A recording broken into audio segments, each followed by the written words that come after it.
अब तक हमने असेसमेंट इवैल्यूएशन टॉपिक डिस्कस कर लिया था, measurement, assessment, evaluation, types of assessment, formative, summative, assessment for learning, assessment of learning, assessment as learning.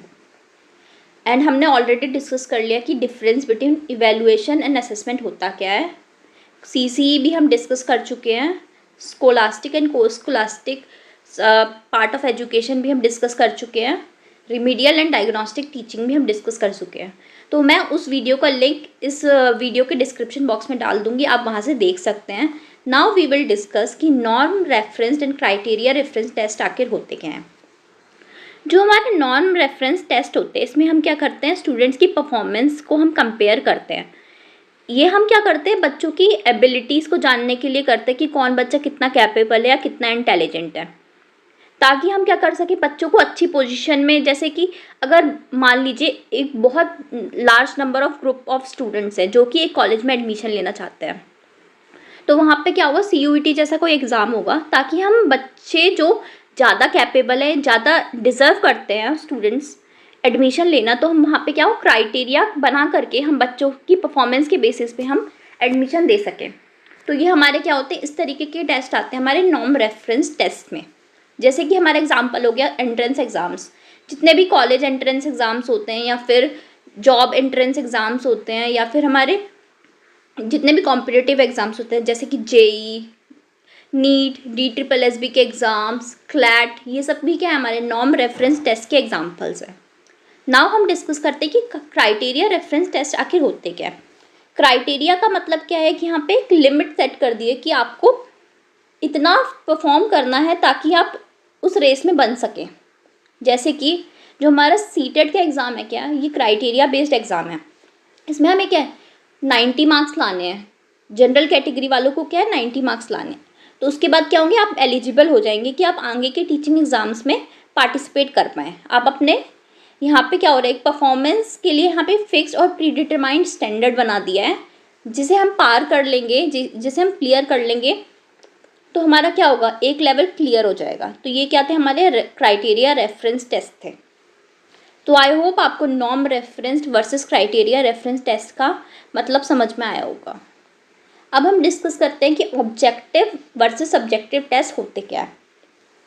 जो हमारे ऑब्जेक्टिव टेस्ट होते हैं उसमें क्या होता है, एक सिंगल आंसर करेक्ट होता है। जैसे कि हमारे MCQs होते हैं, उसमें क्या होता है, 4 ऑप्शन में से हमें एक ऑप्शन को सिलेक्ट करना होता है, उसमें क्या एक आंसर करेक्ट होगा। इस तरीके के एग्ज़ाम्स हमारे क्या होते हैं, इस तरीके के क्वेश्चंस हमारे कहाँ पे पूछे जाते हैं। जैसे कि सीटेट के एग्ज़ाम में क्या है, हमें 4 क्वेश्चंस मतलब 4 ऑप्शंस दिए होंगे, उसमें से क्या हमें एक सिलेक्ट करना होता है।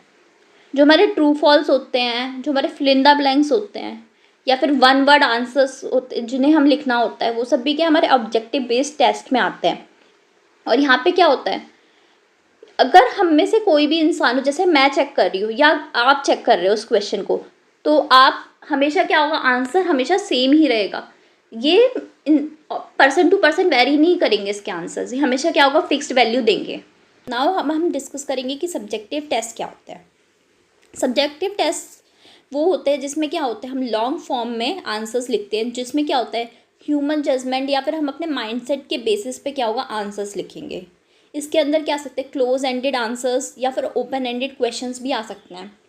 अब हमारा टॉप क्वेश्चन बनता है कि ओपन एंडेड और क्लोज एंडेड क्वेश्चंस आखिर होते क्या हैं।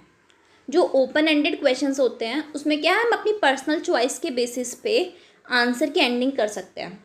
बट जो हमारे क्लोज एंडेड क्वेश्चंस होते हैं उसके अंदर क्या होता है कि जैसे अगर मान लीजिए आपने कोई चैप्टर पढ़ा, उस चैप्टर की एक सर्टेन एंडिंग है, तो अगर आपसे क्वेश्चन पूछा उससे रिलेटेड, तो आपको उस चैप्टर के अकॉर्डिंग ही अपनी एंडिंग देनी होगी। बट अगर ओपन एंडेड पूछा कि आप क्या सोचते हैं इस चैप्टर के बारे में, तो आप यहाँ पे ओपन एंडिंग मतलब अपने बेसिस पे अपना आंसर दे सकेंगे। तो ये होता है हमारा ओपन एंडेड और क्लोज एंडिंग। अब यहाँ पे क्या हो, सब्जेक्टिव टेस्ट के अंदर ये दोनों टाइप के टेस्ट आते हैं। इसमें क्या होगा, हम अपने बेसिस पे ह्यूमन जजमेंट के बेसिस पे क्या होगा, स्कोरिंग मिलेगी और हम अपने जजमेंट के बेसिस पे ही आंसर लिख सकते हैं। इसके एग्जांपल्स हमारे essays, practical demonstration and oral exams, ये सब भी क्या हमारे सब्जेक्टिव टेस्ट के अंदर आते हैं।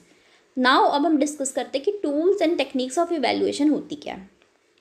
ऑब्जर्वेशन का मतलब क्या है, हम कोई बच्चा है अगर वो कोई टास्क परफॉर्म कर रहा है तो टीचर क्या होता है उसकी परफॉर्मेंस को क्या करेगा, ऑब्जर्व करेगा, उसे देखेगा कि वो किस तरीके से परफॉर्म कर रहा है, उसकी टेक्निक कैसी है, वो क्या कर रहा है, वो किस तरीके से अपने काम को करने में समर्पित है। तो ये सब भी क्या हमारा ऑब्जर्वेशन के अंदर आता है।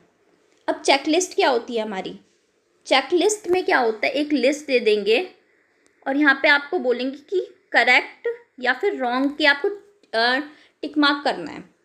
तो जो भी एप्लीकेबल होंगी चीज़ें उसके आगे आप क्या कर दोगे, टिक कर दोगे, और जो भी चीज़ें एप्लीकेबल नहीं होंगी उसके आगे आप क्या करते हैं, क्रॉस करते हैं।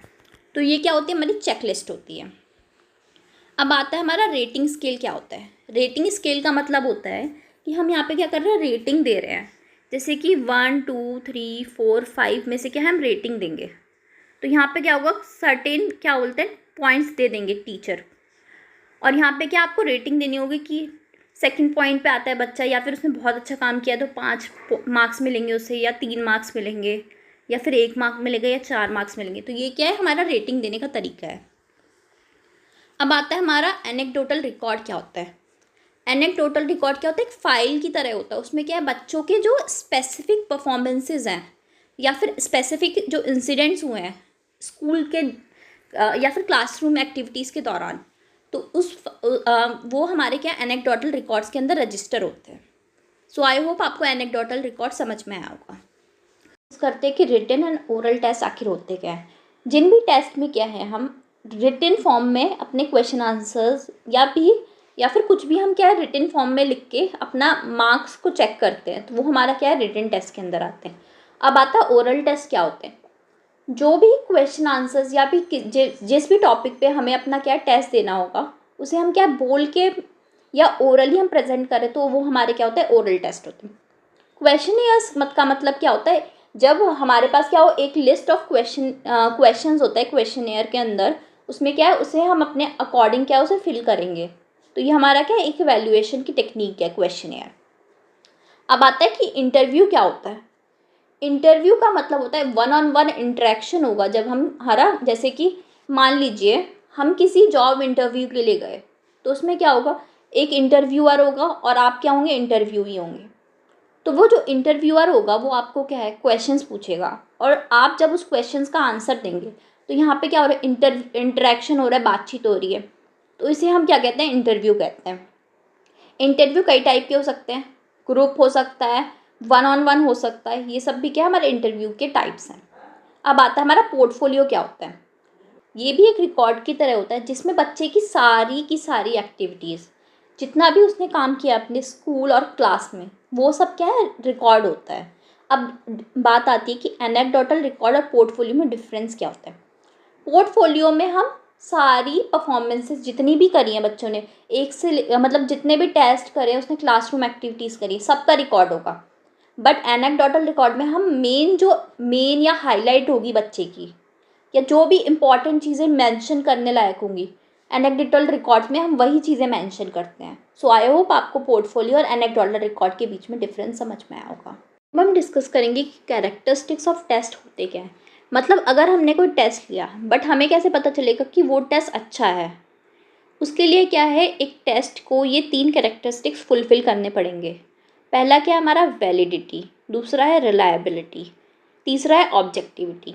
वैलिडिटी का मतलब क्या होता है कि कोई टेस्ट है, अगर जिस चीज़ को वो क्लेम कर रहा है, कि जिस चीज़ को वो कह रहा है कि मैं इस चीज़ को मेजर करूँगा, क्या वो उसी चीज़ को मेजर कर रहा है। फॉर एग्ज़ाम्पल, अगर एक हैंड राइटिंग का टेस्ट है तो क्या वो बच्चे की राइटिंग स्किल्स को मेजर कर रहा है कि राइटिंग कैसी है, ब्यूटिफिकेशन ऑफ राइटिंग कैसी है, वो मेजर कर रहा है। तो यहाँ पे क्या हो रहा है कि हमें क्या है, बच्चे की हैंड राइटिंग स्किल्स कैसी हैं वो चेक करवाना है। तो क्या वो टेस्ट उसी चीज़ को मेजर कर रहा है, या फिर हम मान लीजिए एक आईक्यू टेस्ट ले रहे हैं, तो क्या वो बच्चों का आईक्यू मेजर कर पा रहा है या नहीं। तब अगर वो आईक्यू मेजर कर पाएगा तो वो क्या कहलाएगा, हमारा वैलिड होगा टेस्ट। दूसरा क्या आता है हमारा रिलायबिलिटी। रिलायबिलिटी का मतलब है कि अगर मान लें हमने एक टेस्ट को दोबारा से कंडक्ट कराया और सारी सिचुएशंस या कंडीशंस हमने सेम रखी, हमने डे सेम रखा, हमने टाइमिंग सेम रखी, तब भी अगर वो टेस्ट सेम रिजल्ट देगा तो हमारा क्या होगा, वो टेस्ट रिलायबल कहलाएगा। अब थर्ड आता है हमारा ऑब्जेक्टिविटी। ऑब्जेक्टिविटी का मतलब है फ्री फ्रॉम बायस। अगर मान लीजिए एक टेस्ट को 4 अलग अलग टीचर्स चेक कर रहे हैं और हर टीचर के चेक करने में मार्क्स सेम आ रहे हैं, इसका मतलब क्या है, ऑब्जेक्टिविटी है टेस्ट के अंदर।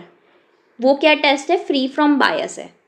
अब जो हमारे ऑब्जेक्टिविटी जो टेस्ट होते हैं, ऑब्जेक्टिव टेस्ट होते हैं, वो क्या होता है, वो ऑब्जेक्टिविटी की कंडीशन को 100% फुलफिल करते हैं।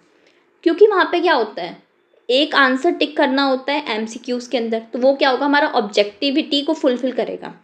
बट जो हमारे सब्जेक्टिव क्वेश्चंस होते हैं उसमें क्या होता है, इंडिविजुअली जो एग्जामिनर है वो जज करता है। वो क्या होता है, उसके अंदर पर्सनल बायस आ सकता है कि इस बच्चे ने इस तरीके का आंसर लिखा है या इस बच्चे ने इस तरीके का आंसर लिखा है। हमारे सब्जेक्टिव टेस्ट कहीं ना कहीं उतने ऑब्जेक्टिविटी वाली कंडीशन को फुलफिल नहीं करते हैं जितना हमारे ऑब्जेक्टिव टेस्ट करते हैं। सो आई होप आपको कैरेक्टरिस्टिक्स ऑफ टेस्ट समझ में आया होगा। अब हम इस वीडियो को यहीं एंड करते हैं। अगर आपको ये वीडियो अच्छी लगी हो तो प्लीज़ इस वीडियो को लाइक करें, शेयर करें and subscribe to my channel. Thank you.